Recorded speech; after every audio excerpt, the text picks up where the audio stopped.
fear this. We fear that they have something else that majority of the people don't know about. Olan tüm halkların hakları gibi haklar. Ne aşağı ne yukarı, ne fazla ne az. Pent-up feelings that may result from decades of repression and people who've had members of their family killed by that regime. A lot of killers. Get a lot of killers. Why do you think our country's so innocent? But I won't attack it because someone fixed me on it. I don't let anybody use me to fight their battles.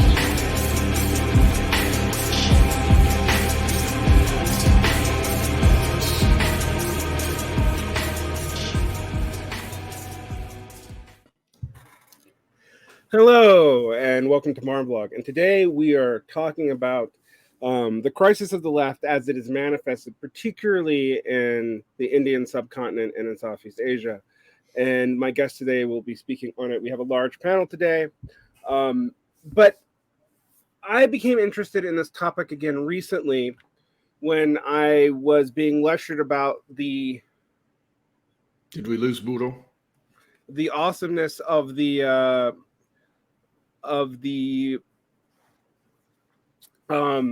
Communist Party of India. And I was listening to a normal political analysis podcast, Seneca podcast, which actually focuses mostly on China.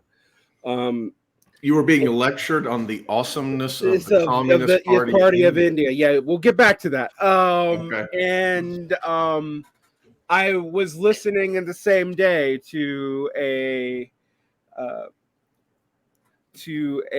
podcast on the Indian-Chinese relations on the Seneca podcast, which focuses on China. And one of the things said that I immediately retorted to the interlocutor who was lecturing me, who I won't name because I'm kind of throwing shade at them, is that the left at the national level in India has lost all significant presence, and there's no real sign that that's going to be reversed anytime soon. I suppose the question begins with, is that a fair assessment? Yeah, it is. I'll just jump right in. I mean, the basic fact of politics in India is the landslide victories of the BJP in 2014 and 2019. This is I don't know what's going on with Budo.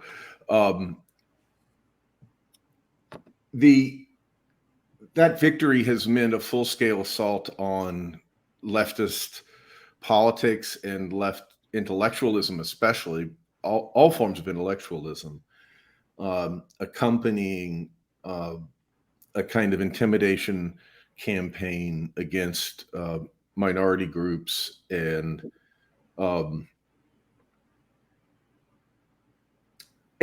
political dissent of all kinds. So basically, right before I'll say this: if people look at videos or news reports of the COVID pandemic in India, we see a society that is truly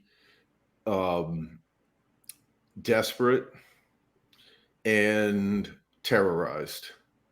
The state was unleashed to enforce COVID lockdowns in India as brutally as anywhere in sub-Saharan Africa,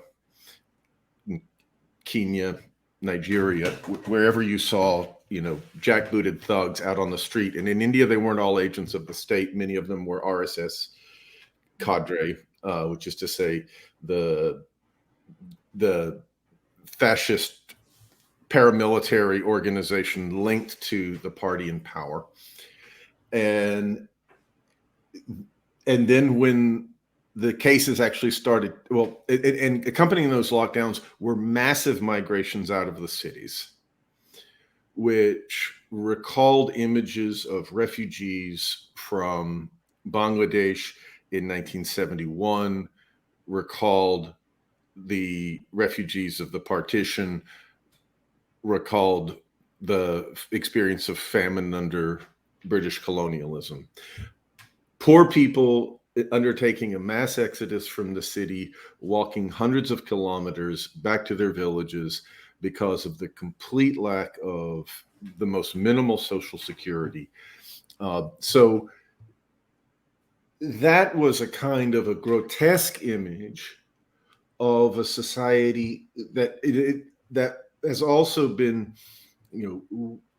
reeling from attacks on universities, on journalists, on human rights workers, and right before the pandemic has seen the state gearing up for an attempt to strip millions of people of their citizenship rights.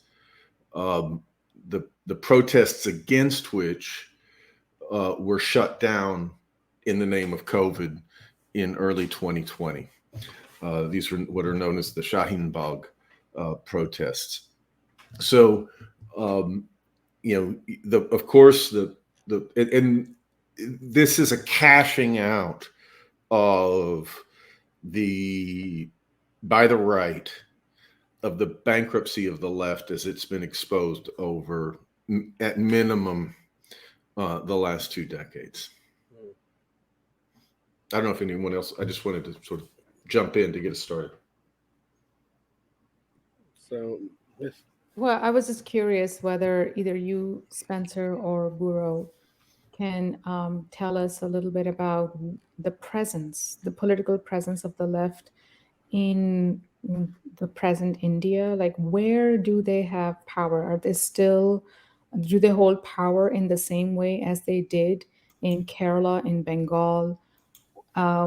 What has happened? What about their representation, political representation, in these places where they used to hold power, and they held it for a very long time? Mm-hmm. I'll just say a basic thing, and then Buro, maybe you can say something about developments in West Bengal. Which is, I guess it should be said, that in very recent memory, I don't know what the state of this exactly is now, but it's worse for sure. But we should say that we're talking about, the second largest communist party in the world as of, say, 2015 would be the CPIM. The party that Atiya is talking about, the parliamentary party, the party that operates openly, it runs for office, it has representation in the Indian parliament, and has held power at the state level under India's federal constitution, particularly in the southern Indian state of Kerala and the eastern Indian state of West Bengal.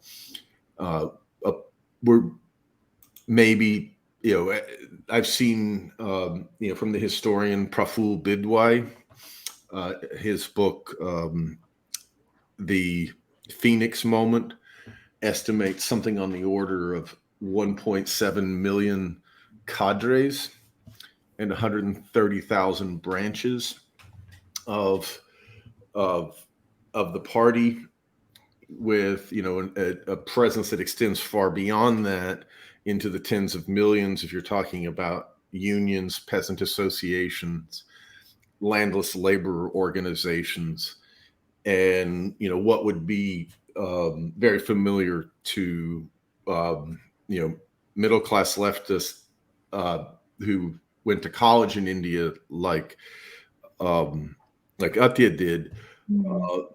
Youth organizations, student organizations, and women's organizations. In all of those places, you'd see a very strong presence of the CPIM. So Atiya did a master's degree at Jawaharlal Nehru University. You would have a very strong presence of the Students' Federation of India there. Yeah.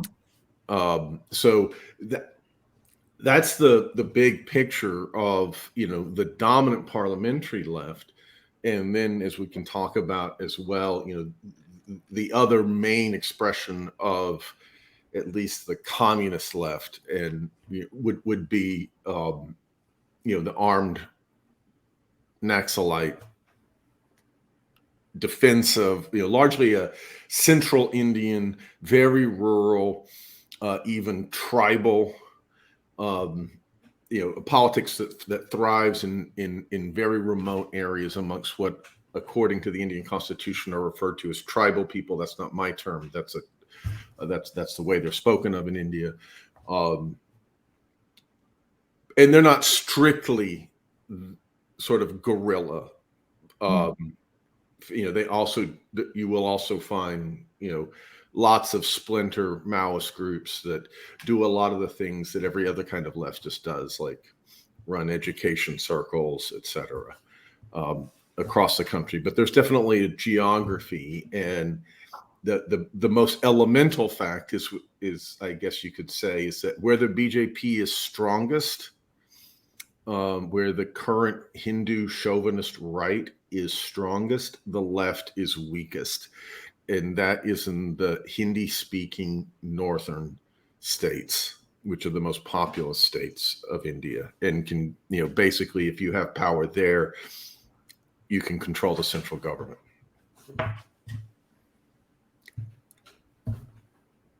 Buro, what do you want to talk about West Bengal and what's happened there? You'll need to unmute yourself. I got him. Sorry, no. Am I audible now? You are. Yeah. No, I can certainly talk about West Bengal, but I'd like to address what Atiya asked about, what the situation looks like right now. Of course, Kerala, which is a very major and important southwestern state, is in some senses the heart of the political left, the parliamentary left. In India today, there's Tripura. There are obviously at the central level, there's the CPIM itself. At the Lok Sabha level, with central parliament. But I think the major observation that all sorts of commentators have made is the fact that the left today, the parliamentary left today, even compared to 2 decades ago, is a complete shadow of what it once was. And there's been a great deal of analysis and hand-wringing over why this came to be. I think in some ways, West Bengal, which is a state on the central eastern kind of coastal area of the subcontinent, that state in some ways had one of the longest running left parties in power, 34 years, 77 to 2011. And so in many ways, it was very significant for the all India picture. It did become, at least in the Indian context, the hub of a lot of leftist thinking and activity. So I think, I can, go on and on, but maybe I should stop. Can I just point 2 things out that behind what Buro is saying? And one is that the left didn't decline in India because of the fall of the Soviet Union. Mm-hmm. The left enjoyed massive electoral gains in the early 2000s. The election that brought the previous prime minister to power in the first election, I guess that was in 2004. Manmohan, yeah. That brought the Manmohan Singh government, the Congress Party government, to power in 2004, was a huge electoral success for the CPIM. And it was, the same was true in the 90s. The other thing that I just wanted to point out is that when we talk about West Bengal, we're talking about the city of Calcutta. And the city of Calcutta has a massive, has generated generation upon generation of Indian intellectuals.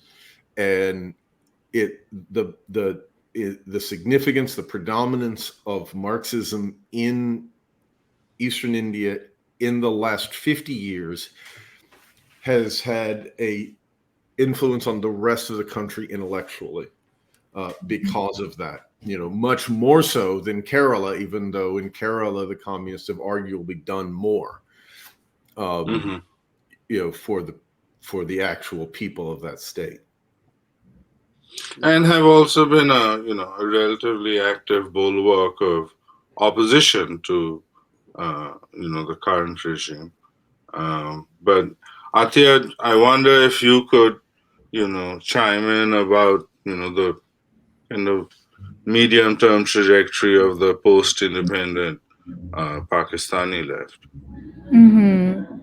Yeah, so I think what Spencer just pointed out about West Bengal had an effect or had an influence in what played out politically in Pakistan, just by virtue of the fact, I think what most people don't remember anymore is that when Pakistan was created in 1947, it was a geographically discontiguous country, meaning that there was West Pakistan and then there was the eastern wing known as East Pakistan, but it was actually East Bengal.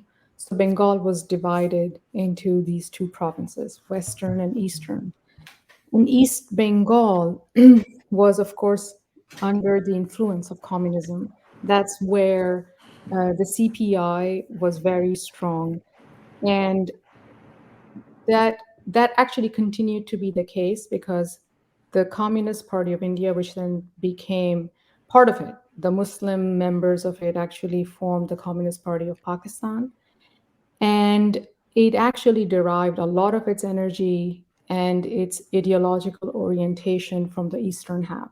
So West Pakistan was actually not politicized by the left in the same way as East Pakistan was. So after the formation of Pakistan, it is the eastern wing that actually played a vital role in politicizing trade unions and also the peasantry. That was mostly East Pakistan at that time. And even when in the 1960s, it is the efforts of the Eastern left or the East Pakistani left that actually helped in kind of unifying the leftist movement of students and the trade unions. So what I'm trying to say is that actually it played a very formative role in the constitution of the left in Pakistan. The Bengali members, the communists from there. So I suppose two kind of immediate questions come to mind, and one with the seeming brief rise of the leftist parties in these states in the early aughts, how complicated was that by the Naxalite rebellion, which was highly romanticized in the United States, at least? Well, the Naxalites were largely decimated in the 1970s.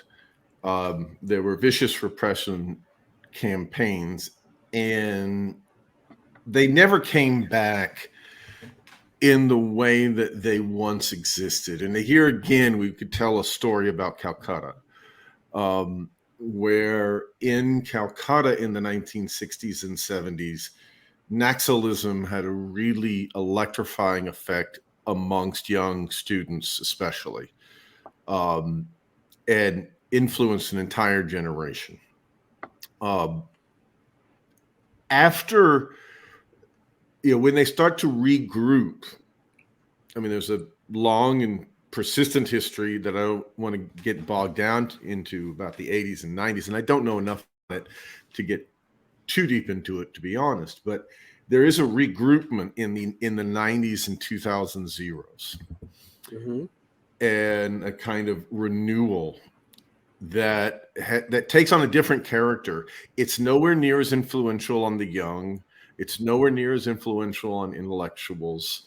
It has to do with a neoliberal moment, with the penetration of capital, with extractive resource extraction industries that are seeking to move into tribal areas, that, which were areas where the Naxalites had their sort of rear guard bases, right?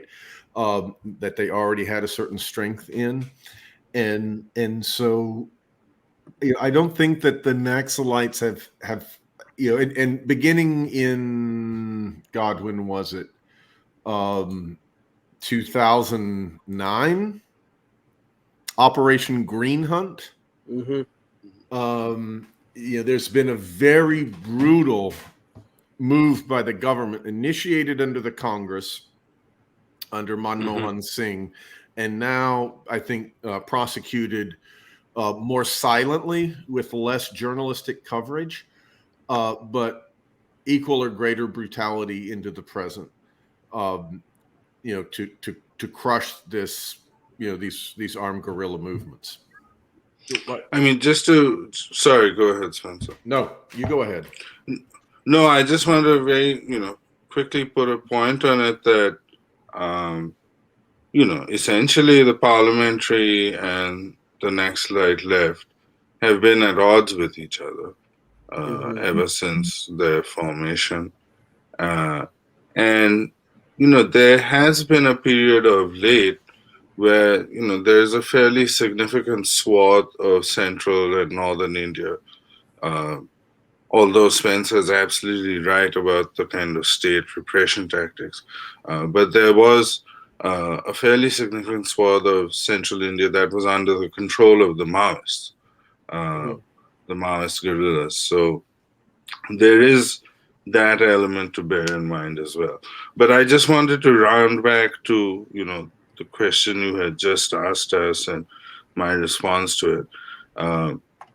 I do think in some ways the failure of the left, as Spencer brought up, the new liberal moment, there was this first flush of a kind of flirtation.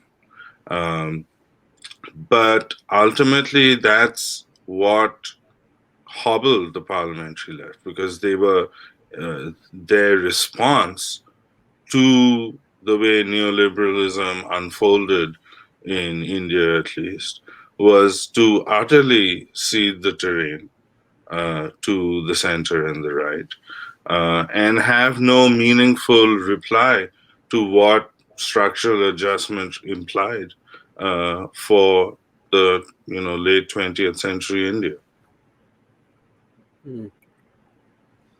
But I think that's the case that has repeated itself in the history of the left in India. The way it has accommodated itself, the way it has conceded to the conservatives, to the right. I think it is that history or the historical trajectory that the left has followed that that sheds light on the way it has really degraded. It has really become very non-consequential in Indian politics. And so I think maybe we could get into that historical depth and kind of talk about, what kinds of failures were made and how the left actually played a role. So I think what I really do react to, and I think that it just doesn't help us, it doesn't help explain much when we attribute to, that the state was a repressive structure and it oppressed the left. That happens all the time. Yes, it happens. But I think it's not enough to understand ways in which the left actually contributes in its own failures and in its own defeats, and very consciously. And so I think that we need to probably put some flesh around or kind of parse out what is the self-conception what is the self-understanding of the left, and what had it been in India at the turn of the century, and sort of how was the left really inspired and came into being, uh, after 1917, for instance, because that is a critical moment in sort of the birth of the Indian left. And that also, it was connected to this world revolutionary moment that we cannot really kind of sidestep.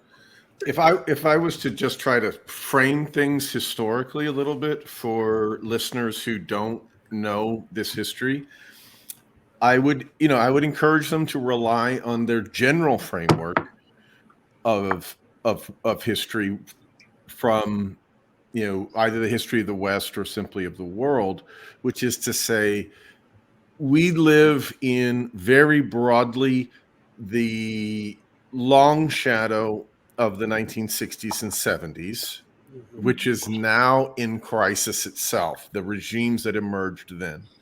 But as far as the consequential events of that frame the weakness of the left and basically reduce it to a kind of parliamentary form, a defense of existing minimal tenancy guarantees and the like in the countryside, in other words, wholly abandoning revolutionary transformational ambitions. I would say that the broad outlines are something like this, that in the 1960s, you have the formation of Naxalism and the way that inspires, and what that inspires is it's a break, right? It's a break with a left that has conceded to supporting the national state. Right. So whatever problems it had, it was inspirational. In Pakistan, there emerged serious labor militancy in the 1960s, in the late 1960s, to bring down the military dictatorship that had existed there. And that led to the elections that led to the Bangladesh independence crisis. In India, and that ultimately was resolved through war and strengthened the Indian state more than anything. In India, it brings the country into a kind of political chaos that is expressed in the transformation of the Congress Party, of the mass politics of the country, from Nehru to his daughter Indira Gandhi, and the kind of mass politics she starts to practice. And it's expressed in her turn against democracy in the emergency of 1975 to 77, which paves the way, I think, for the new CPIM, because it's baptized in the prisons of Indira Gandhi, and it comes out to take power in West Bengal permanently for 34 years. So it becomes a kind of martyr to Indian democracy in that way, in the same way that the Indian right does. The Indian right also becomes a kind of martyr to Indian democracy out of the emergency experience. And it sheds the stigma of the assassination of Gandhi, etc., through that. By the late 1970s, you have the falling apart completely of Nehruvian socialism and the old post-colonial order, and you have the Afghan revolution and what it leads to, which is complete militarized Islamic counter-revolution in Pakistan, which is the vehicle through which the CIA conducts its anti-Soviet war. And I would say that we live in the aftermath of that. We live in the aftermath of the 80s, which is, Islamism, the rise of the Hindu right, the crisis of kind of a disengaged or semi-disengaged autarkic third world socialism in India, right? And it's really in response to that the left has had no answers. And I think even its support, even its kind of popularity has been about defense. It hasn't been about it's a completely different kind of mass support than what we might be talking about earlier in the century. And so I think, all of, go ahead. No, Spencer, I just want to observe something that, Atiya's question anticipated, and then, the way you framed it.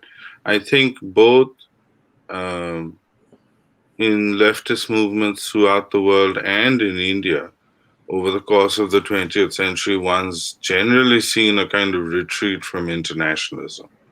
And I think that's expressed itself in various ways, and I think is latent in what Spencer was saying. So I just wanted to draw that out, and that, was expressed very powerfully in interesting ways in the crisis that took place in West Bengal, where the regime or the center of the left regime in India essentially unfolded in 2011, where the government was essentially incapable of responding to the balance between multinational capital and its interests in in West Bengal and its own constituents. And it lost that battle. And as a result, it lost the commitments and trust of the people. And I think one has seen that play out internationally in various ways with the parliamentary left in various contexts. So just wanted to draw attention to that.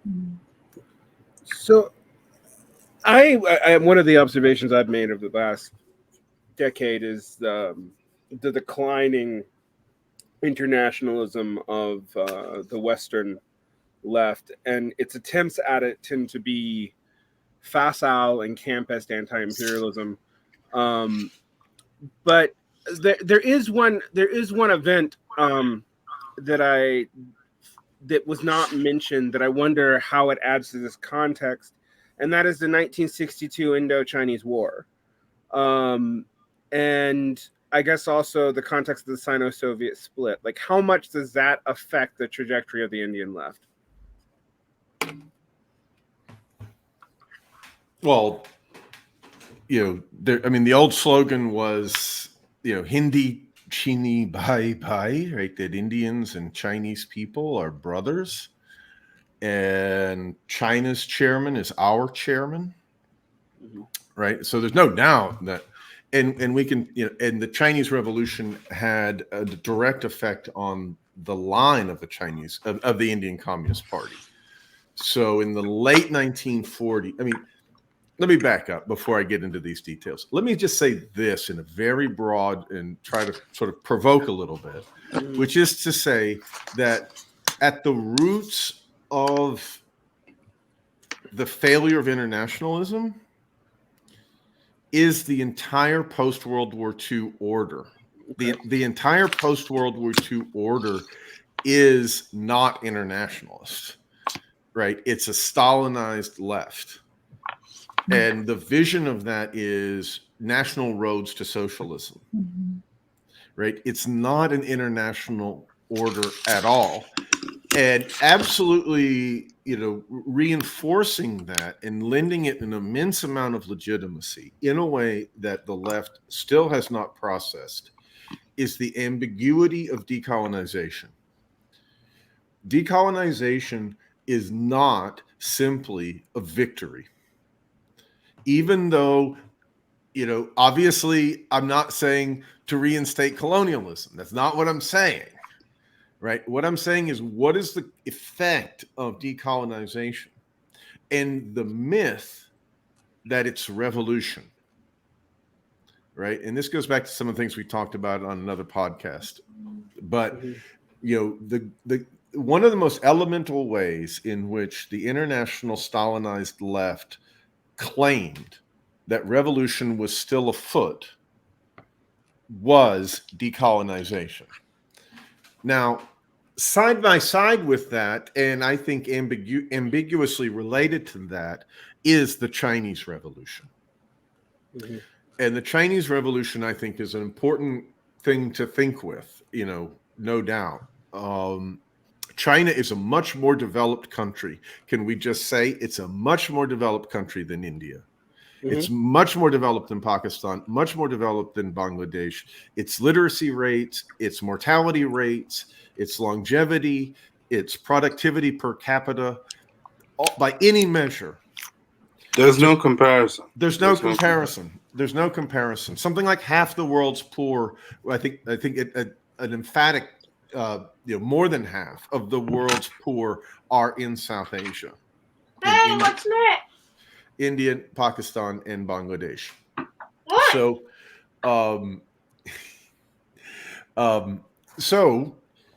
I don't want to, there's all kinds of gains of the Chinese Revolution, but what was it? Was it a communist revolution? Was it, if so, what were its international effects?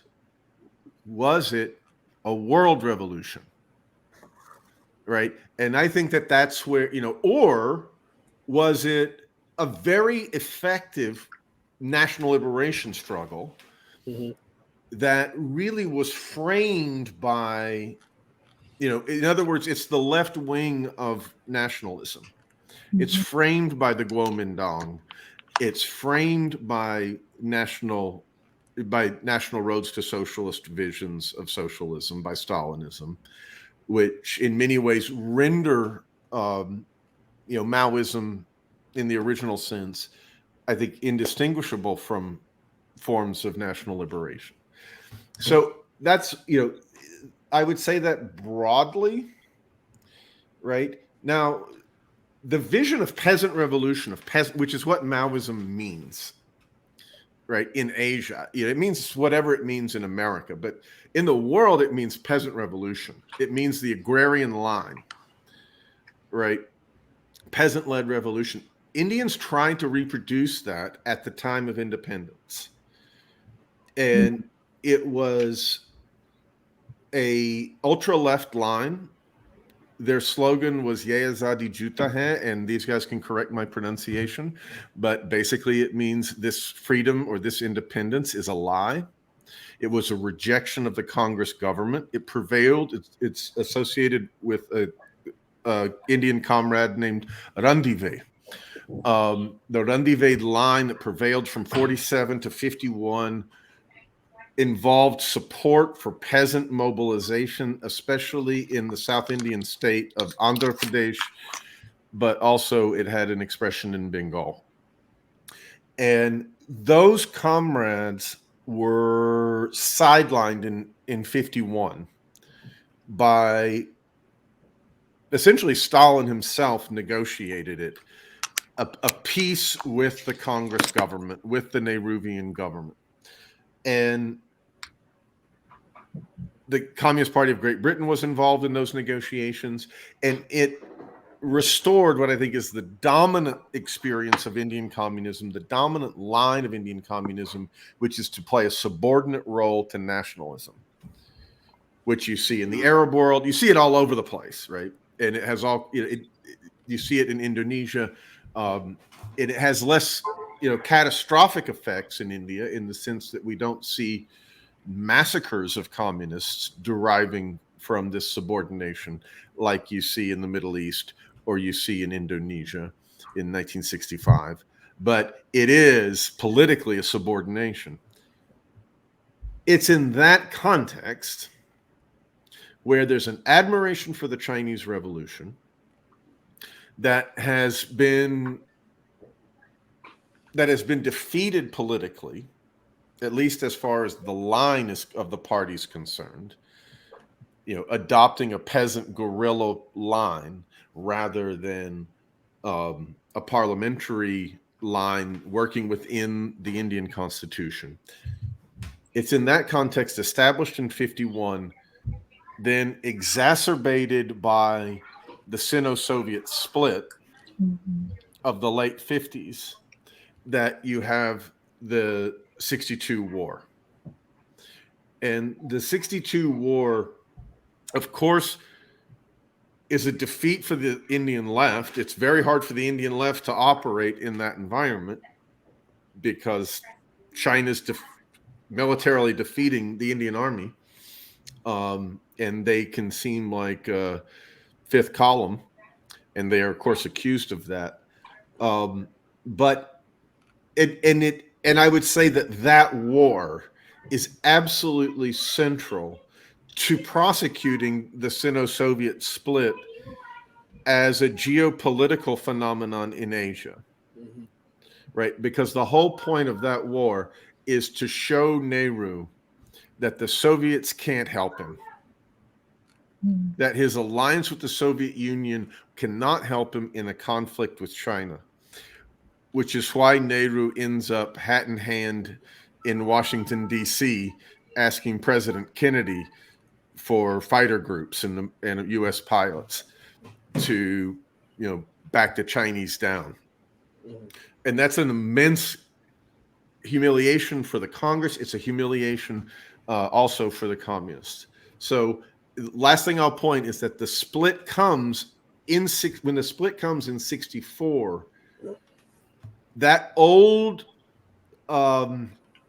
peasant line is finds muted expression in the CPIM and full-blown expression in Naxalism in 67. So there's a continuity there of, like, essentially the Chinese line understood as a militant line, a military line of surrounding the cities, all of that kind of fantasy. That goes from the 47 to the Rendezvous line from 47 to 51 into the CPIM, and then splits within the CPIM into the Naxalites. Buro, I saw you had some you wanted to jump in. No, I just wanted to add that, in terms of what the implications of the split were, that, you had CPIM on the one hand, Marxist, and then you had Marxist-Leninists. And then you also... This is a 67 split, 67 to 69, both formalized. And what I just wanted to add is because they're actually potentially becoming quite significant in Bihar right now. But ML, there were distinctions made between, revolutionary Marxists and liberation Marxists and so on and so forth. But right now, ML could become quite significant in the context of Bihar and Nitish Kumar reaching out to Rahul Gandhi and the possibility of, a Mahagathbandhan, which is, like a great umbrella of opposition against the BJP. Because, to return to the present, I mean, in the context of India, I think the big question is 2024, which is the next national elections. And the sense of urgency, I can't remember this kind of a sense of urgency about getting a government out of power, at least in my memory. So anyway, just wanted to add that. Okay. Right. I just also looming behind your question there, Derick, is also the Cultural Revolution, right? And the Cultural Revolution is, if you understand the CPIM, if you understand it as a muted Beijing line, right? Because it doesn't want to be openly pro-China, especially because China's betrayed the nation, right? And it's difficult to take an openly pro-China line, especially in the 60s. It splits in the way that the Chinese Communist Party is splitting in the Cultural Revolution. It's an internationalized, it represents a kind of international reflection of that. Right. And that's why you get like People's War line, right? The name of the line comes from China. Does this have any effect of a spillover on Pakistan or Bangladesh at all? Well, the Sino-Soviet split did have an effect on the Pakistani left at the time. And so the party that was predominant at the time was called the National Awami Party. And actually it drew a lot of inspiration Guess what from happened? China, not only ideologically speaking, but also financially. In some ways, it was being funded by China. And so the party split, but the majority of them actually were pro-China or became pro-China. And there was just a very small minority that retained its adherence to the Soviet Union, but it was very negligible.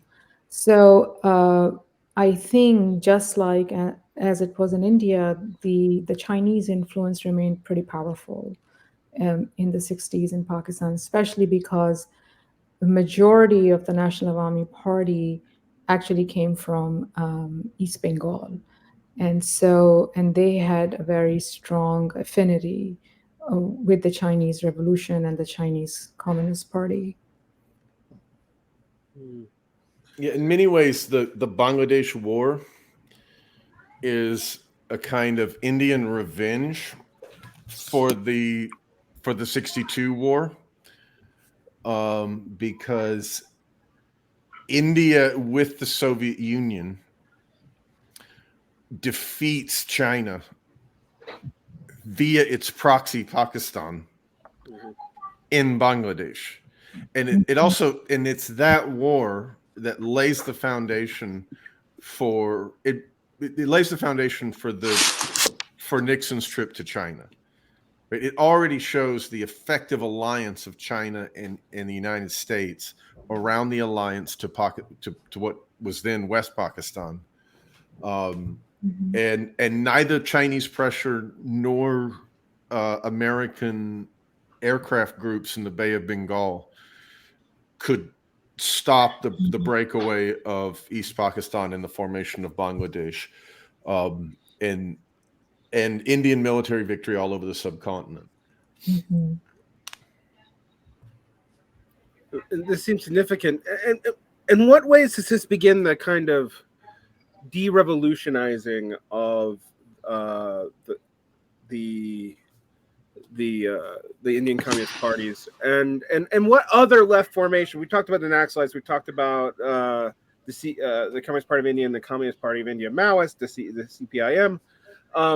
But are there any other left factions that are emerging during this time period? Yeah, I mean there are various shades of socialist parties, especially in the 70s and 80s, that become very significant. And one really can't not mention this because it's such a important development of the 80s and the 90s. But this is also when you see breakaways. And there is obviously a long and kind of tortured history of tension there between Dalit political parties and the left. And I think it's important to address this. I mean, and just to put it in context of your listeners, I mean, caste has been kind of thought of analogous to the race question in the context of the United States. And so there are similar complications, there are similar sorts of histories in terms of the struggle to build the labor union movement and to sustain it. And the 80s and 90s, in terms of the rise of specifically Dalit or ex-untouchable politics, speaks in other ways to the defeat of the left, and the crisis of the left that begins as early as then, if not earlier. Right. All of this is to say that all the bodies are buried before World War II. These are all just expressions of deep defeats, deep defeats on the Indian left. The very existence of Pakistan is an expression of a deep defeat on the Indian left, right? So we have to realize how far down that rabbit hole we are in this discussion. But to point out something that Buro was saying, the Dalit parties on the one hand, of course, are expressing the discontent of some of the most oppressed people in India, especially and some of the most silently oppressed people of India, in the sense that there's a largely rural population, to the extent that they remain imprisoned in the villages. Even the atrocities that are committed against them go unreported commonly. And yet their politics is very opportunistic and dubious as far as actually accomplishing anything. And indeed, they've at times supported the Hindu right in recent memory. And so what you're seeing is a complete fragmentation of the Indian masses of oppressed people, and to the point that political scientists will just talk about Indian politics in terms of caste clusters and regions. Mm-hmm. Right? They'll just say, well, this politics is just a kind of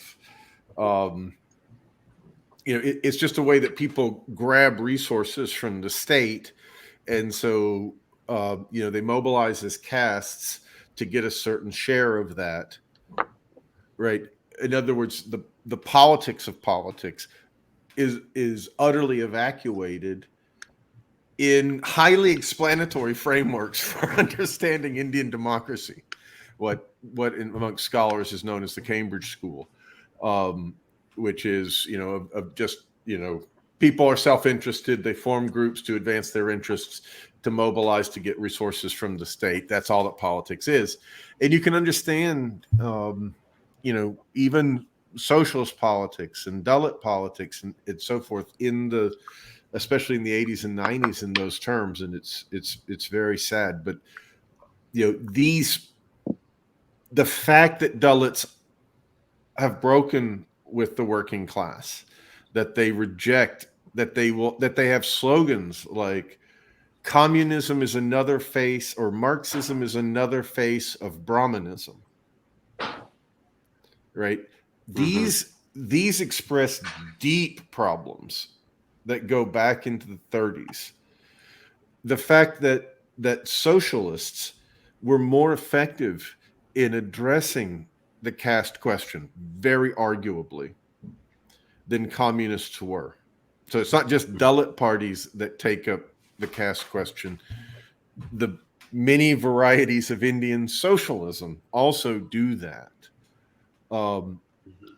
And even strains of Gandhianism flowing into socialism are more effective in addressing aspects of the caste question. Then all of those things go back into earlier failures.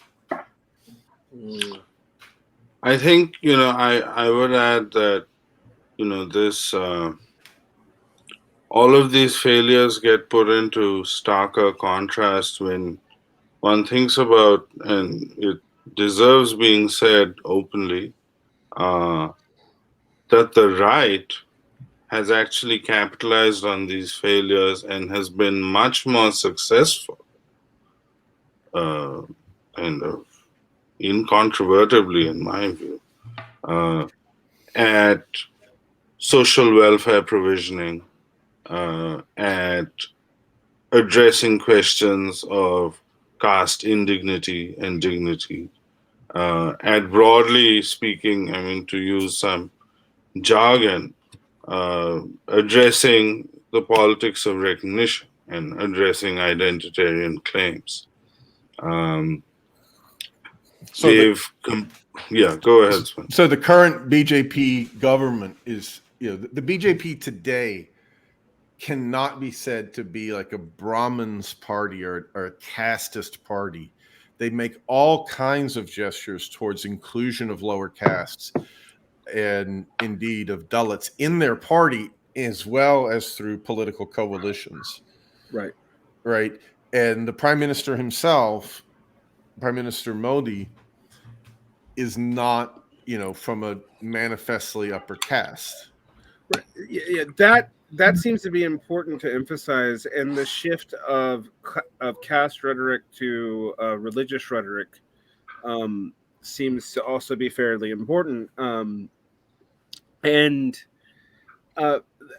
it has not been lost on me, and I say this with some hesitation, but it's not been lost on me when I've met Indian leftists in the West, totally understandably, given our immigration laws, etc., that almost to a person they've been Brahmins.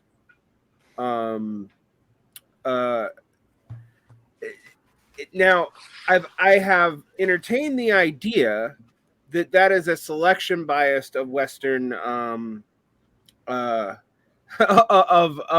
Western immigration law, but I've been informed, even before this conversation, by some friends I have in India, that no, my sampling was actually somewhat accurate as to the current state of the left. And it sounds like you would trace this history back to World War II or before. How did that happen exactly? Why is leftist politics associated with upper caste people? This, in some ways, was, this is a question I've been thinking about for a long time and writing about, and so on and so forth. That very, to put it in a nutshell, it's because these communities were the ones who were first exposed to Western forms of education, had the greatest access to international dynamics and politics, and took full advantage of those privileges, and continue to do so.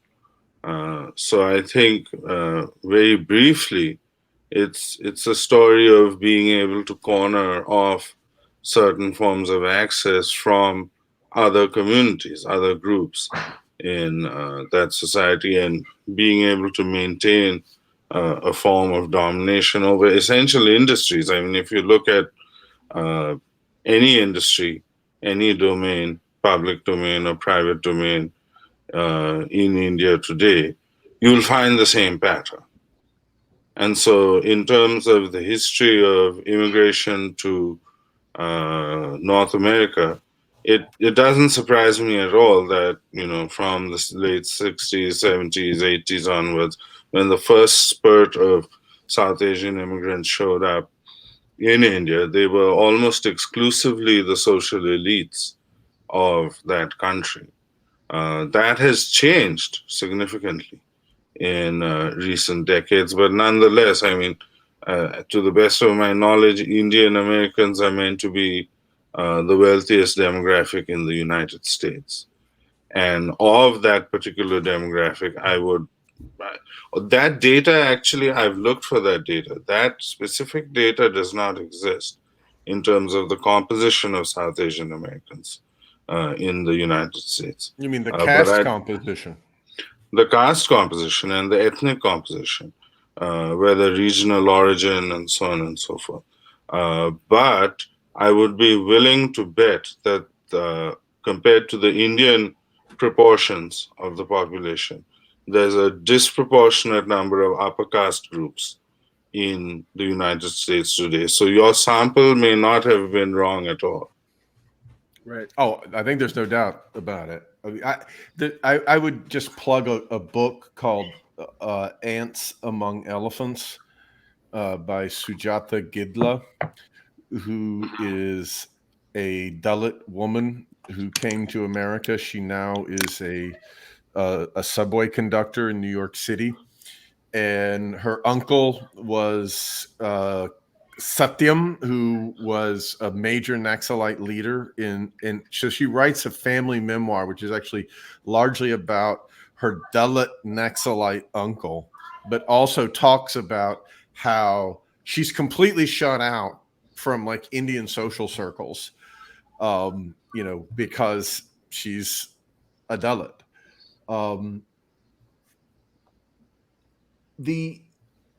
To pick up on what Budo was saying, Indian politics emerges, like democratic politics emerges at the time. Communism, the left accompanies the rise of mass politics in India. What we might call mass democracy, or the sort of real seeds of modern day democracy in South Asia, they become unmistakably visible in the post-World War I period. And that's the real meaning of like Gandhi. The name Gandhi to an Indian historian is the emergence of mass politics, right? He's a mass political phenomenon, and people read all sorts of things into him, etc. So communists, the left, is coming out of it reproduces, in the broadest possible terms, it reproduces the same patterns that you see elsewhere, which is that the English reading educated elite are most able to translate the discontent of the people, which of course is a vast reservoir, but is beginning to find expression in politics, right? These are the people who are going to read German, and Marxism is like a heady thing, right? Marxism is not for like, semi-literates, right? So these people, in some sense, the first Marxist in India is a guy who actually co-founds the Communist Party of Mexico, right? Mhm. So Emin Roy. So he speaks Spanish. He speaks. He talks to Lenin in German, right? He speaks English. He speaks Bengali. He speaks Hindi. He's just an immensely literate man, right? And where does he come from? He comes from nationalism. He comes from the earlier nationalism, right? He comes from, again, the region of Bengal is precocious in the production of politics, and it has a kind of a post-1905 revolution moment as well as a post-1917 moment. And that moment generates what's known as Bengali terrorism.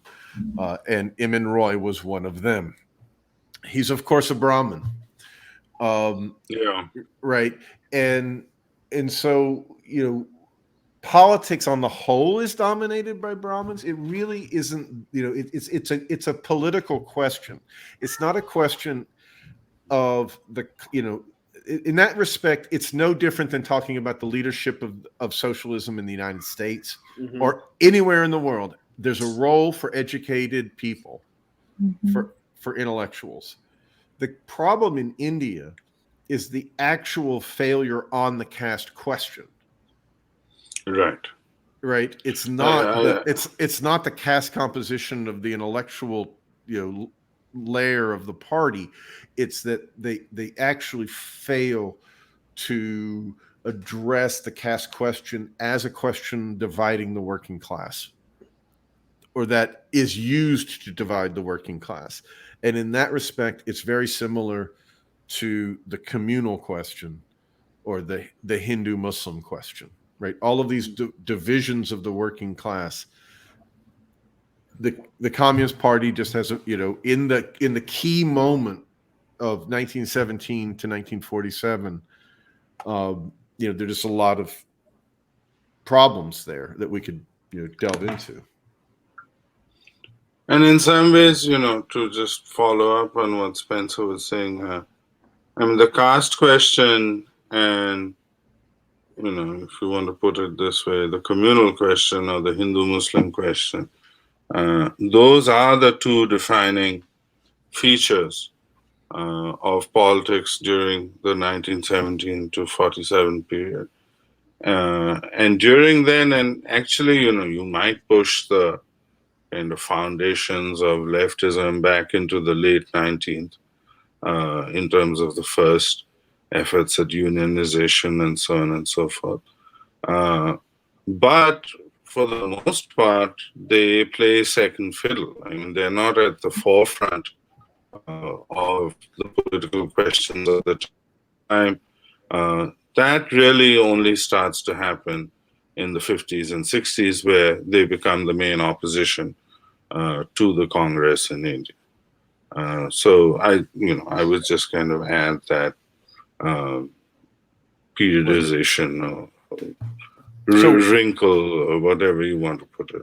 So one phenomena of basically of the 19th century is that when you're looking at the intellectual history of what was British India, it's very hard to say what's left and what's right. Mm-hmm. Or I would say this, that it really, and I think this also gets to like the caste question to a degree.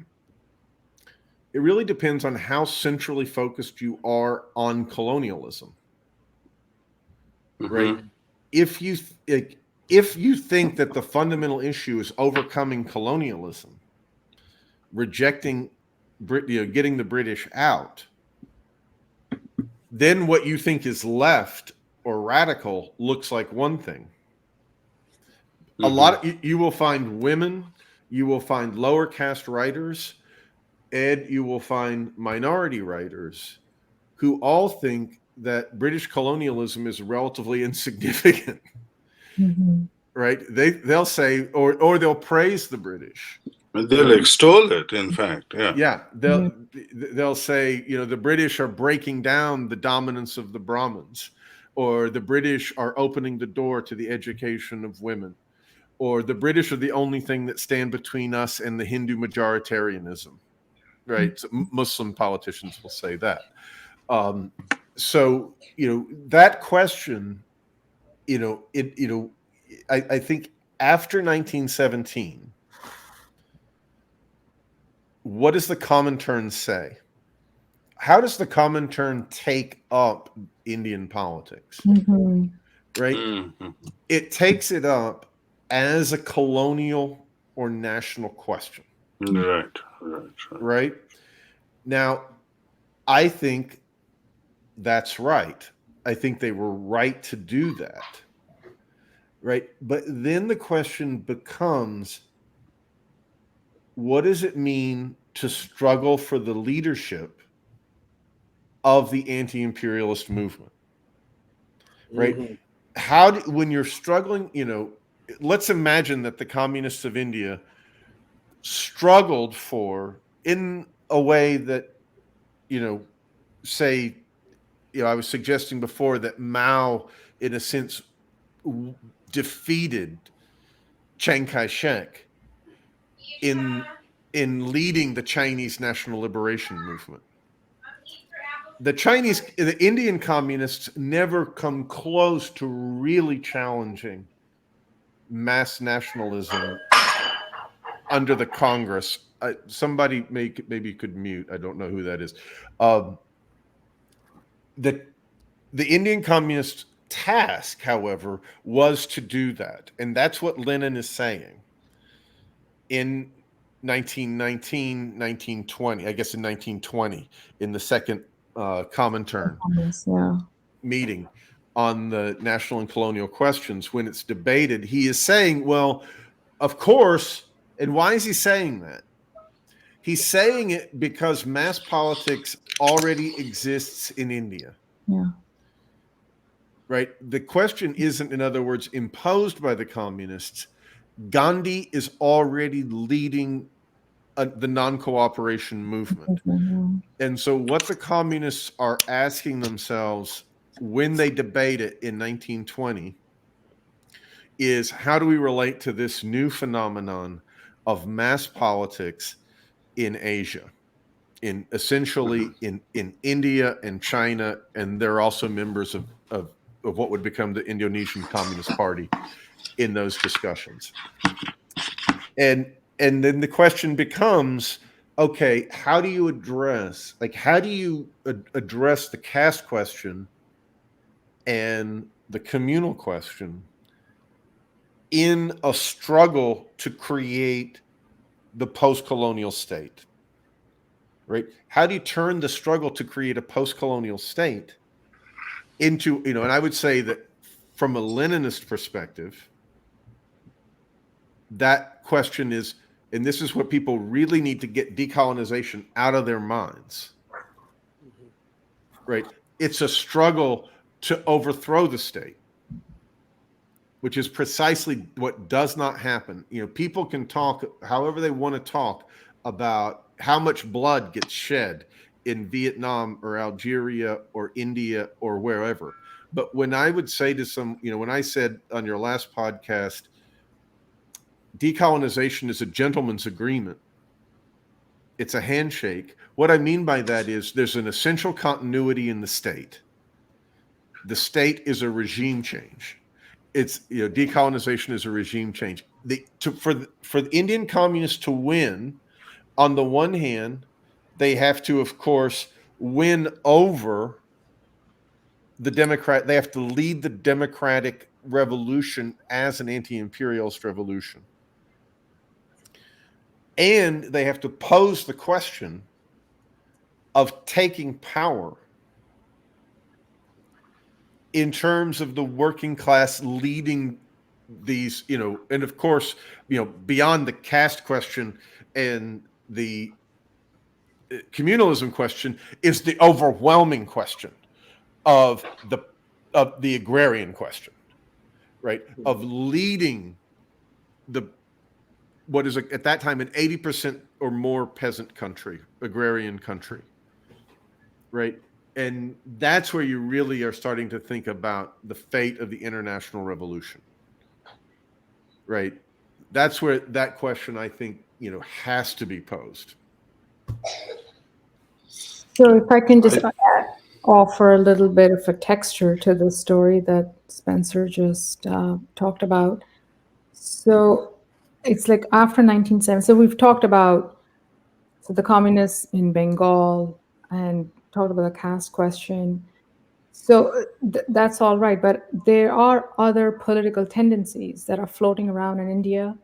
And so in Punjab, there is a migration actually of the Punjabi farmers and agriculturists who come to North America, and they're radicalized and they become Marxist. And they are the ones who form what is known as the Ghadar Party. And they are actually in California. Here, exactly. Also in 1924, there is the Khilafat movement. So there is the movement of the Muslims who wanted to restore the Ottoman Empire, but of course it collapses. But that is actually important because many of these Muslim who were called the Muhajireens or the immigrants, because they migrate to Central Asia, they go to Turkey, where M.N. Roy has formed his school. It's like I'm forgetting the name, Indusky Turks, I think. And then from there, he funnels them to Moscow, where they go to the University of the Toilers. Toilers of the East. Yes, exactly. And so there is this wave of migrants who are being radicalized and they're being converted. I mean, they become Marxists, actually. And so these people, they understand, they hear Lenin. They're actually also hear Luxembourg. They have heard Luxembourg too in 1918 when they're in Germany. So they understand that how actually the Indian question, even the question of Indian national liberation is really bound up with international socialism. And it is with that understanding that they return to India and they seek to radicalize the Communist Party of India. And Communist Party of India is also a very nascent party at that time. It becomes more of a formal structure in 1925. And And at the same time, they actually want to seize on the, kind of rising Indian proletariat, because there are these textile workers revolting, there are the railway workers revolting. So, and in the midst of that, we also see Gandhi. Uh, but what is really interesting is that how the labor movement or the workers' movement is abandoned. It's abandoned by the left, it's abandoned by Gandhi, so it doesn't really amount to much. The left here, and that's interesting because it kind of replicates I what you mean, mentioned. Gandhi is just a straight class collaborationist. For people who don't know it, right? What his advice to the working class is go on your knees to your boss. And Yes. sorry, Atiya, go ahead. Oh, no. And what is important here is that we talked about the Chinese Revolution, but it's also important to note here the failure and the collapse of the Chinese Communist Party in 1925, and the accommodation of the level of subsumption of the Chinese communists in the Kuomintang, which is led by Chiang Kai-shek, actually is repeated in the 30s in India. And that's where the conception of the international left becomes really important, because on the one hand, Indian left, it's been instructed, it's been mentored by the British left. The Communist Party of Great Britain is very eager, interested in training the Indian cadres. But at the same time, the instruction that they're receiving is really what, as Spencer said, is sort of this Stalinized version. You're subsuming to the Indian National Congress. And so you see actually what plays itself out is what has already happened in history in the case of China. And it actually kind of recurs in the Indian case. And so you never really see in the Indian left really kind of seizing the moment and leading uh, this disturbance, this labor that is actually, hungry for leadership. That's not being led, or even sort of leading the peasantry. And so what we are left with, by the time the 30s roll around, and that's when things become very murky. And what you never really see kind of this independent left coming into its own, but what you see is that how the left actually is making compromises. There is a faction in the Congress called the Congress Socialist Party in 1934. And so, the left actually subsumes itself under that. And so, and I think that is very consequential for what happens to leftist politics in the 40s then. So. Right. So I guess one way that I would talk about it is, students today, when you try to teach them, the way that Atiya or Buro or I might have to teach them, which would be in a kind of history of South Asia class, right? They're just super anxious for the Indian people to revolt, right? When you teach them like the history of colonialism, they just want them to all rise up, which of course eventually happens. And so it's sort of like, the way that, my African-American historian colleagues, talk about like, waiting for Rosa Parks or something. Actually, in the 19th century, leading up to World War I, first of all, there is this global circulation of people, which in many ways was more cosmopolitan than our world today, right? It was much more borderless. Indians were all over the world. They were both as indentured servants, they, working class people. They were brought into Trinidad, into the Caribbean. They came as workers to the West Coast.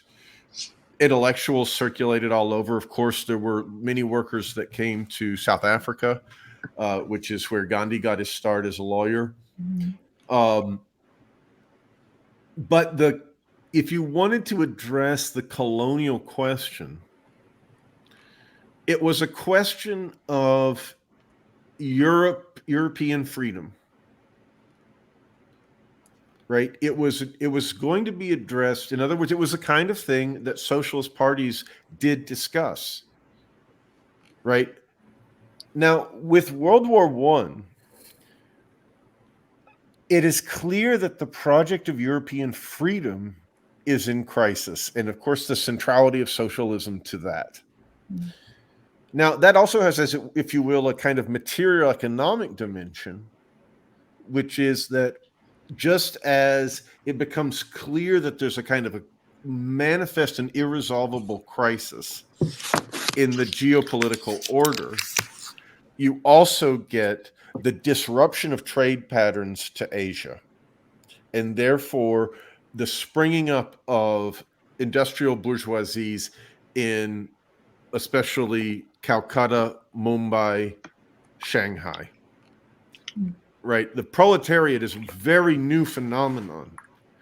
It's a 20th century phenomenon in Asia. It's like an industrial union. Unions are forming. Unions are forming as mass politics is emerging, as the Communist Party is emerging in the First World War into the immediate post-war period. And it's in that context, so it's in that way that Asia's stepping onto the stage of world history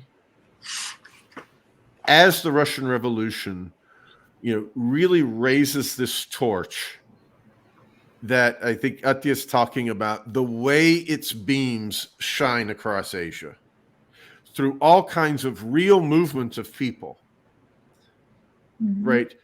Rumors coming across the Hindu Kush, right?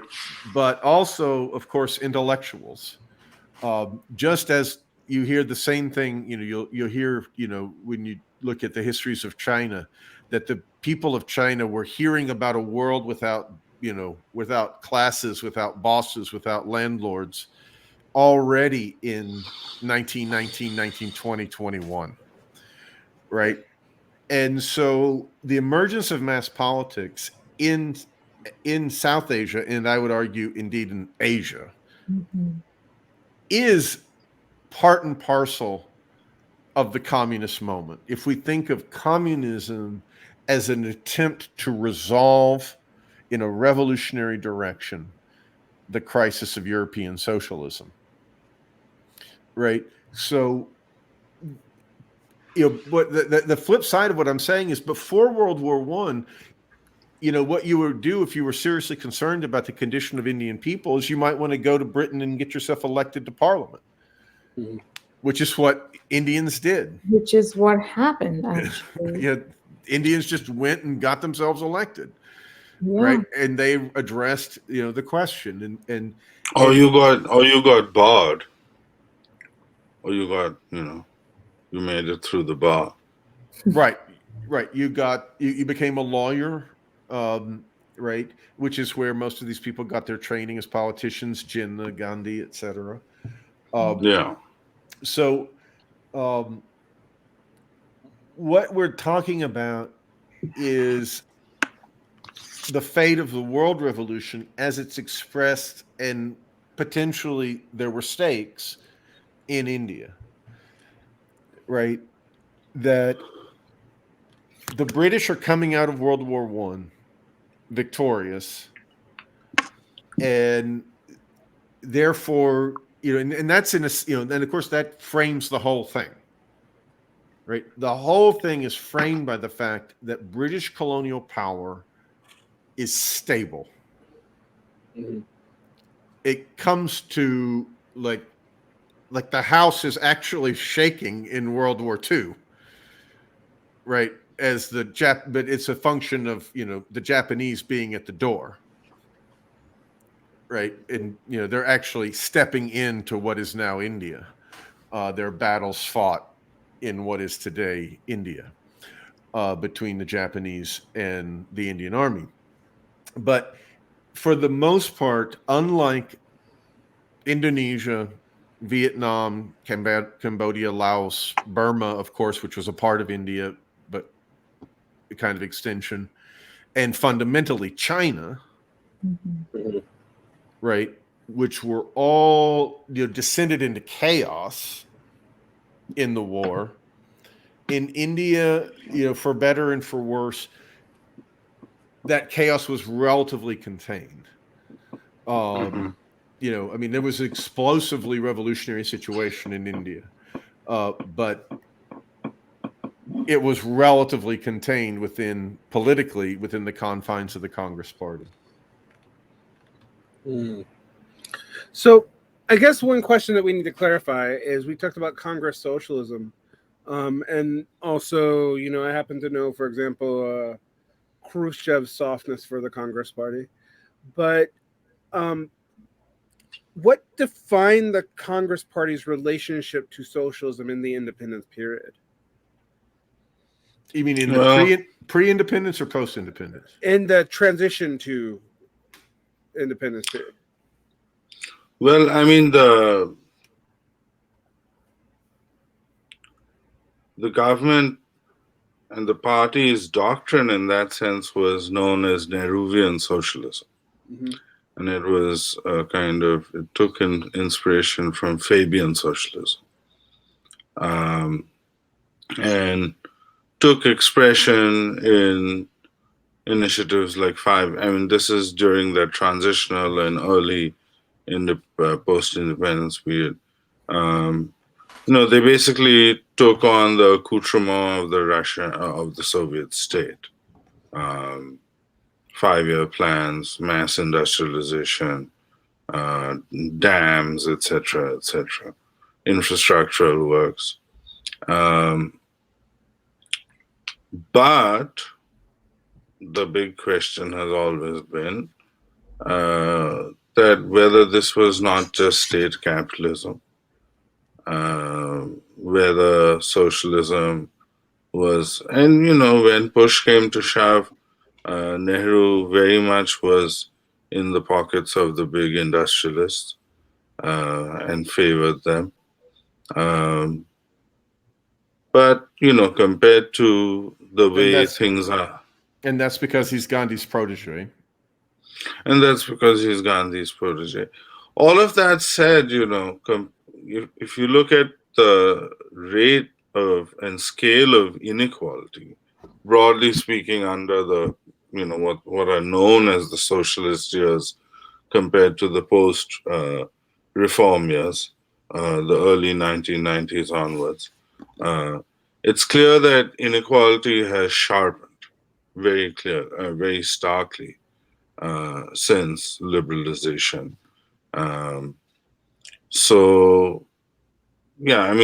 don't know if that fully answers your question, but I would say that from early on this is speaking to the pre-independence period, and it definitely has consequences for the post, that the socialist wing is initially placed in what's known as the social conference.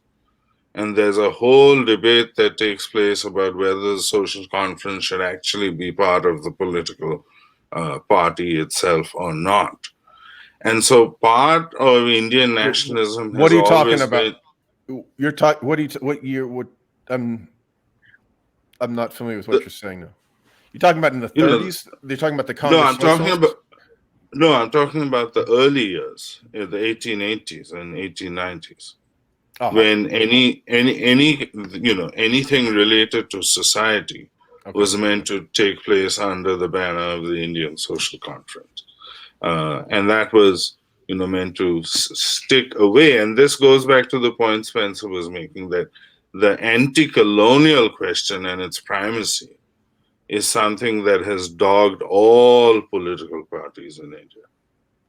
How you actually deal with the question of the British ruling India. But I would say that it's been I would say that the primacy of the anti-colonial question is expressed in Hindu fascism. Absolutely. Right, that Hindu fascism is most fundamentally, like Islamism, a form of culturalist anti-imperialism. Right? It's about a culturalization, a cultural identification. So anything liberal, everything is, if you try to write history in India today, you're called a Marxist, and Marxism is said to be anti-national. Right. But anyway, go ahead, Budo. No, I was just going to say that, truth be told, the Congress has played a very Janus-faced role vis-a-vis, I would say, bona fide socialist instincts. It has always, responded to the dog whistle of big capital, and it continues to do so. Whatever. It's the chosen vehicle of capitalism in the 20th century. Just full stop. It's the party of the some of the richest people in the world. Their grandparents bankrolled Gandhi in the Congress in the 30s and 40s. I mean, I think we were talking about some of the ironies in South Asia of like the Sino-Soviet split and how they played out in the 60s and 70s. Which I think really helps to illustrate the geopolitical significance of that. I would say that the significance of Trotskyism is really clear in India. Like when people talk about Stalinism, it's very vague, right? But one thing to think about is the line reversals, or what Trotskyists will call the zigzagging, that takes place after 1924. And Atiya was beginning to talk about this when she addressed the issue of the betrayal of the Chinese Revolution by Stalin and the Comintern by telling them to enter into the Kuomintang leading to the massacre of tens of thousands of working class militants and revolutionaries in 1926-27. In India, what you see is a complete asynchrony or kind of dyssynchrony of the working class movement and the communist movement and the anti-colonial movement. And it's not an accident. So, we've been talking about like the international circulation of people and the formation of the Communist Party, which took place in Moscow, which took place in Tashkent, which took place in Bombay. Right? It's very complex how that happened, but it really begins to cohere in 1925. Historians agree. But when does it start to get a working class base? It starts to get a working class base in the strikes in Bombay in 1928 and 29. Mm-hmm. Right. This is a massive, and like I said before, a brand new, very similar to Russian proletariat, right? In the sense that these are people who are one generation from the village, or they're from the village, right? And they're now an urban working class, and their union is not very old. And they've been unionized by nationalists and others, and the communists are starting to really struggle for the leadership of the working class in these massive strikes that take place in 1928 and 29. Mm-hmm. There's no national movement at that time. Gandhi's called it off. Mm-hmm. Right? It's confined. In other words, it's not a political. It doesn't really have the scope to be a political strike beyond Mumbai. There are all kinds of wildcat and sympathy strikes in the city. Mm-hmm. And this is a prolonged and kind of two-stage strike that takes place. Now, and a lot of the caste question emerges there, by the way. In concrete terms, in these textile mills, India is a land of textile production. Obviously, cotton comes from there. A lot of those castes have moved into the factories, Other castes have come in as well. But for the dirtiest work in those factories, it's going to untouchables. So the caste system is reproducing itself in the factory. And the communists are charged with the task of course, doing their work, right, in like study groups and to make their connections to the working class there and to find out about working conditions. And what you find from lower castes, what are called OBCs, backward castes, and from Dalits, is you hear complaints that the Brahmin communists are asking their Brahmin friends who work as clerks in the factory about working conditions rather than asking workers. Right? And so the caste question begins to emerge here. Like, are these Brahmins attentive to the reproduction of the caste question? And this is where you begin the formation of Ambedkar's strength. Ambedkar is a great Dalit leader of this period in the working class in Mumbai. And you get also, and the Congress exploits it as well. They take up the caste question in the working class in Mumbai. Now, at that very same time, the third period is setting in, which in India looks like standing aloof from the Congress. Right? Just as you are attacking the Social Democrats in Germany, right? In India, it looks like you're standing aloof from the Congress. Also, while Spencer, what happens in 1929 is the Meerut conspiracy case. Right. So coming out of that strike and the growth of communism, the intellectuals are swept up by the colonial state and they're arrested. Right. The strike largely results in a defeat as the depression sets in. And it's in that moment of weakness, and the communist line is keeping them aloof anyway, that Gandhi declares the civil disobedience movement of 1930, and then it revives again a little later in the decade.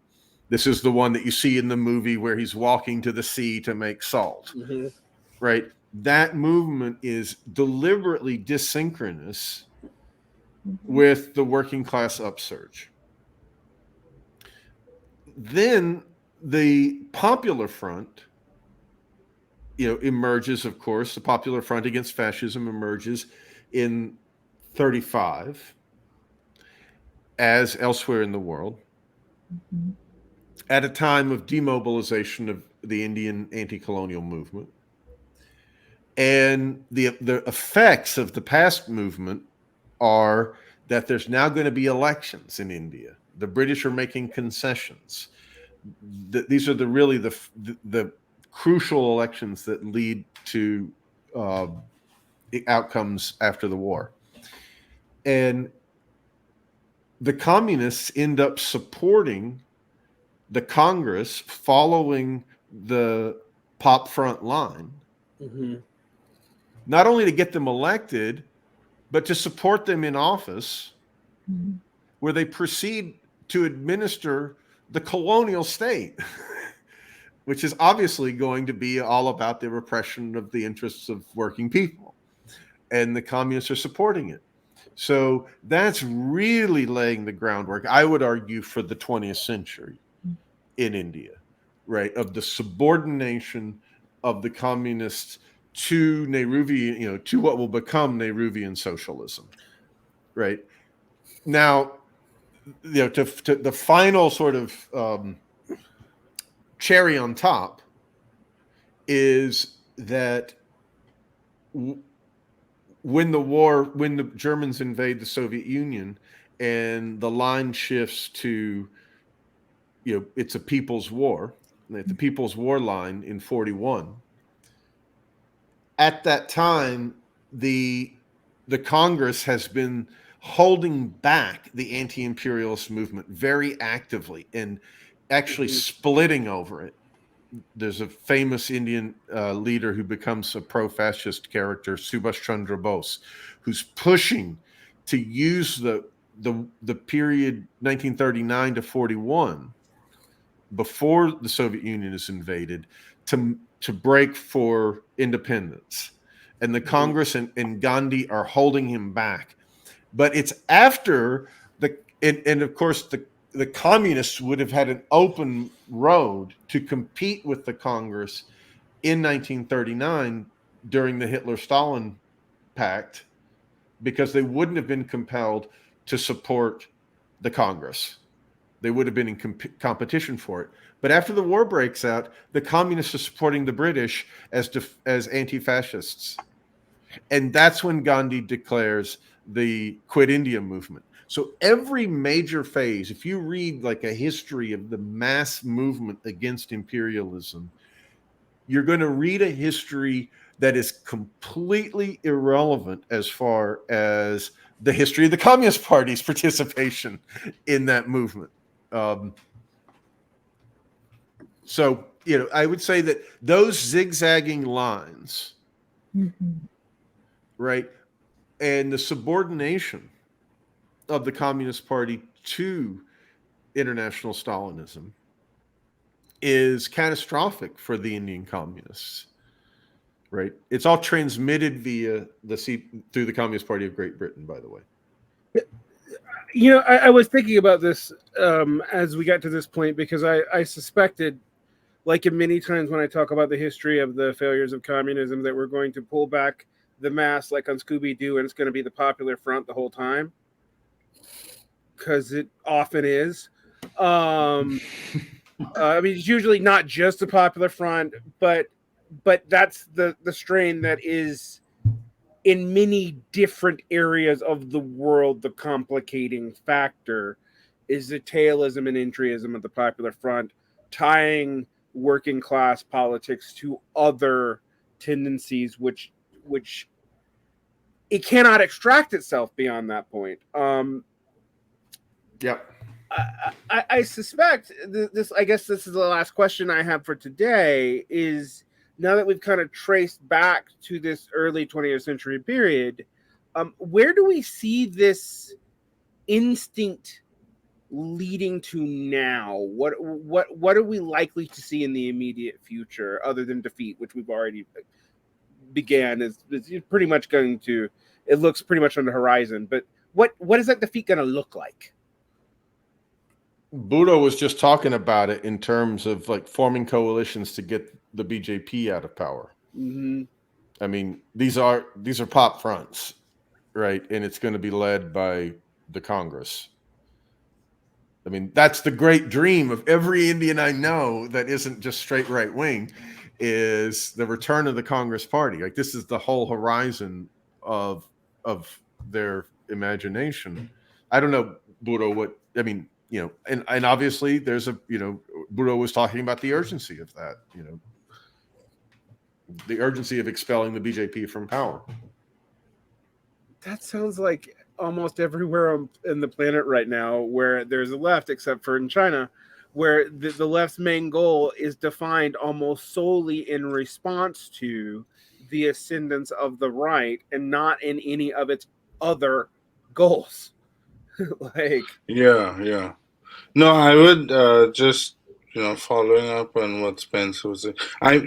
Just again to touch on what you were saying earlier. I've always felt, though, I've recently been feeling, not always, that what's been happening in South America, in terms of global developments on the left, is quite significant. But to come back to this specific conversation,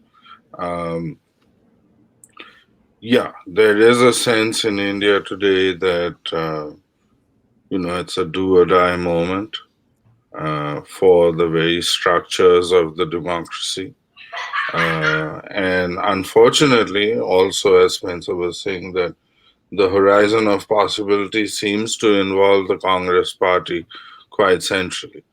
Who will actually be the face of the opposition? No one can tell as yet. But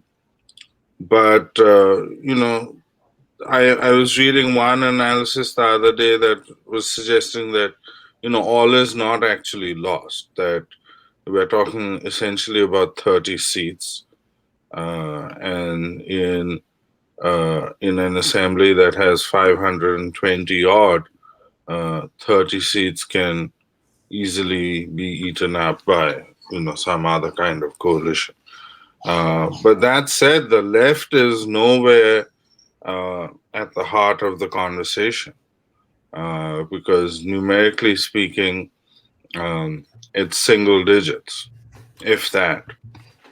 Uh, so it's a shame, and I think there is some recognition of the fact that there is, so to speak, no robust leftist imagination in India of which to speak necessarily.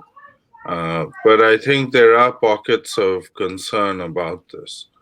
And hopefully, down the line at least, there will be some expression of those concerns.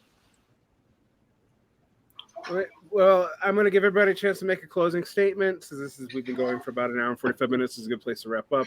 I will also extend sometime in a couple of months. I'll be reaching out to the three of you to maybe go into this in a more granular but specific way, because this was kind of a broad-based conversation. I think necessarily to get into anything specific in regards to India that needed to happen first.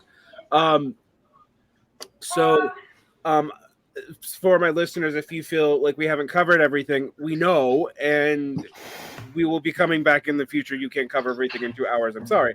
But with that said, I'm going to start with Spencer, and we'll go around, and everybody can have a final point on this today. So, Spencer? Yeah, I would say I'm just going to pick up just with the last thing that I was saying, and I know that Atiya will have a lot to say about this too. But, the transition from the Popular Front into the 40s in India, which I would encourage young people to think about the significance of World War II and of fascism as the defeat of the international left. And what does that look like in India?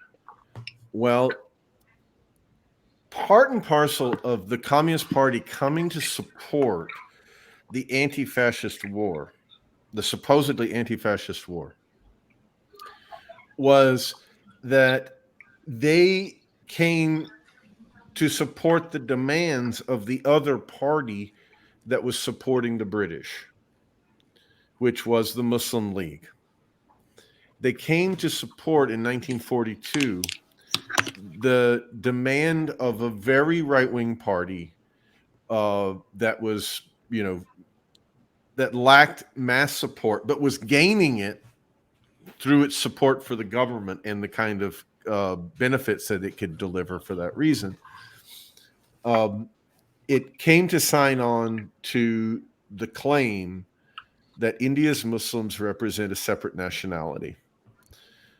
Mm-hmm. And in that sense, the left paves the way to a very catastrophic division of British India that is extremely bloody, that involves massive amounts of hardship, and is a kind of scar at the heart of history in South Asia in a way that, of course, the war itself and the Holocaust are a scar across Europe.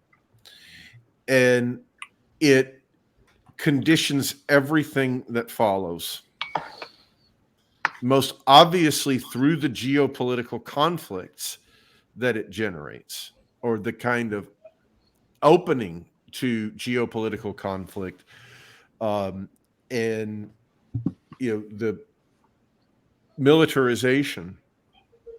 This is the most fundamental form that the militarization of South Asia takes. Now, it might have taken other forms, but this is the form that it takes: is India arming against Pakistan and vice versa. Right, and there's huge armies, and of course, all kinds of geopolitical stakes there.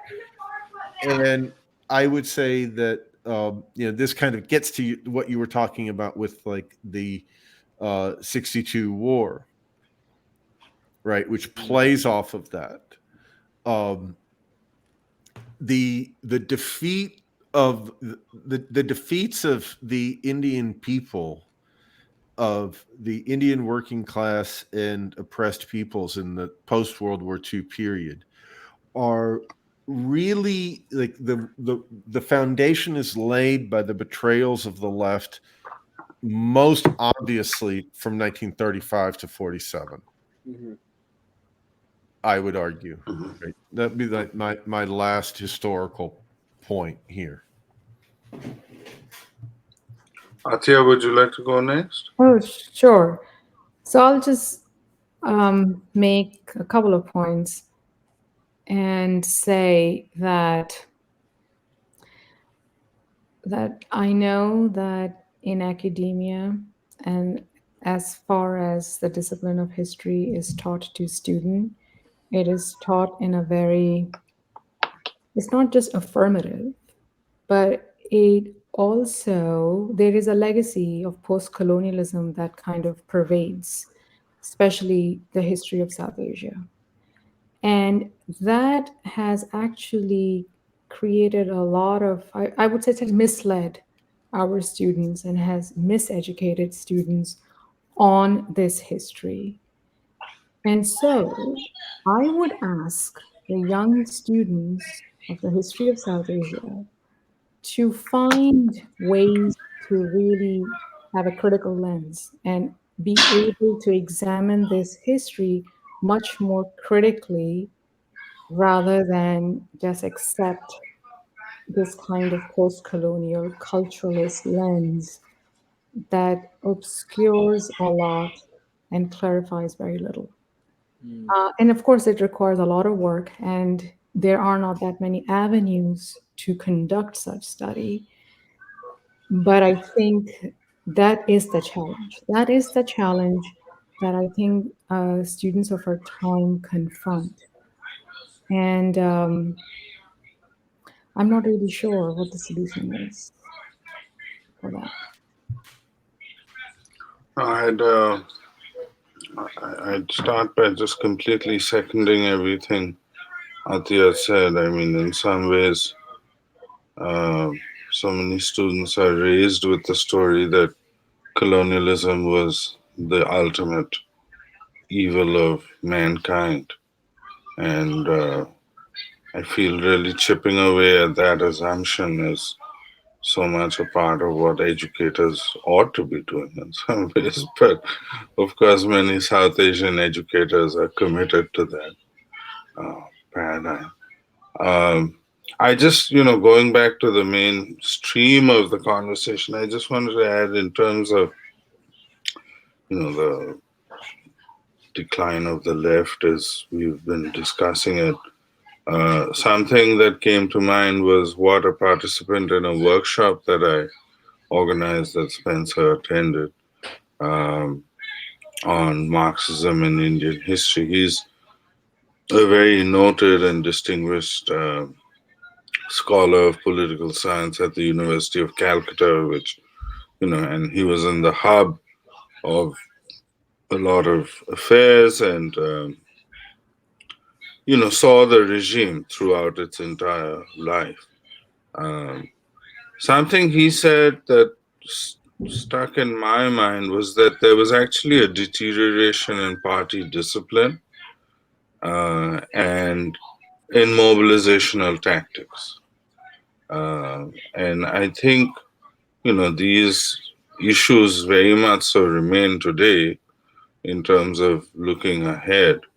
That, the obvious example that comes to mind is the RSS, which is this kind of baseline organization for the Hindu right that, basically since the 1920s has very quietly worked away within Indian society.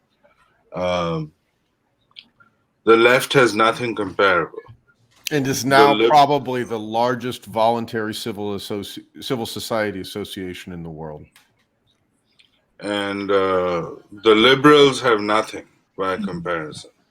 And so, there are very difficult questions ahead of whatever remains of the left in India. And of course, it should also be said that most of India's intellectual classes identify as the left. So there is this odd kind of discrepancy between the intelligentsia and the political classes that also needs to be addressed in terms of generating more effective communication between the two. So I think there are a number of things that potentially could be done, but suppose only time will tell. Thank you all for coming on, and hopefully my audience will be becoming more familiar with all of you. I think I learned a lot from this and have some conceptions, and I kind of want to even go deeper into the the Indian independence movement and the relationship to the Raj. But we don't have time for that today, so I will be contacting you, and probably in a couple months we'll do that as well. And next time I'll probably limit our time period a little more. But thank you so much. I suspect that my audience knows almost none of this, so I hope they are grateful. And with that, we are going to close out. Thanks, Derick. Thanks. Thank you very much.